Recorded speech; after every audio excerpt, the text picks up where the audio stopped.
Cinema മേഖലയിലെ ചൂഷണത്തെക്കുറിച്ചുള്ള Hema committee report പുറത്തു വന്നപ്പോൾ ഈ ചൂഷണങ്ങൾ സിനിമാ മേഖലയിൽ മാത്രമല്ല എന്നും ചുറ്റുപാടും സംഭവിക്കുന്നതാണെന്നും പീഡിപ്പിക്കപ്പെട്ട പെൺകുട്ടിയോടൊപ്പവും പെൺകുട്ടി ചൂണ്ടിക്കാണിക്കുന്ന ആളിനൊപ്പവും തനിക്ക് നിൽക്കേണ്ടി വരുമെന്നും കാരണം പീഡിപ്പിക്കപ്പെടുന്നത് താൻ കണ്ടിട്ടുണ്ടോ എന്നും ഇരുവരും തന്റെ സുഹൃത്തുക്കളാണെങ്കിൽ താൻ ആർക്കൊപ്പം നിൽക്കുമെന്നും നടൻ ഷൈൻ ടോം ചാക്കോ. പുതിയതായി വരുന്ന ഒരു പെൺകുട്ടിക്ക് ഒരിക്കലും ഇവിടെ ആരും പിടിച്ചു വെച്ചിട്ട് ഒന്നും ചെയ്യുന്നില്ല.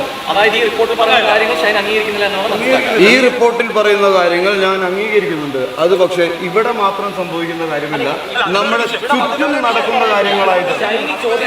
ഞാൻ എപ്പോഴും ഇവിടെ ഞാൻ എല്ലാവരോടൊപ്പമാണ്. ഇപ്പൊ പീഡിപ്പിക്കപ്പെട്ടു എന്ന് പറയുന്ന സ്ത്രീയുടെ ഒപ്പം എനിക്ക് നിൽക്കേണ്ടി വരും.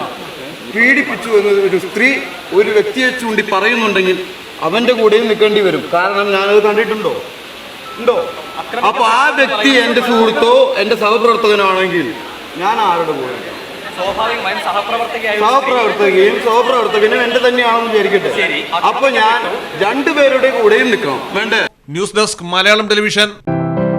പ്രകൃതിദത്തമായ ചേരുവയാൽ തയ്യാറാക്കുന്ന അൽദാൻ കപ്പലണ്ടി മിഠായി ഇനി രുചിയുടെ പുതിയ രസത്തിലേക്ക് നിങ്ങളെ നയിക്കും. എങ്ങും എവിടെയും ഇനി അൽദാൻ കപ്പലണ്ടി മിഠായി മാത്രം.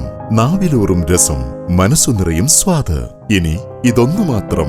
അൽദാൻ കപ്പലണ്ടി മിഠായി, മധുരത്തിന്റെ പുതിയ പര്യായം. അൽദാൻ കപ്പലണ്ടി മിഠായി.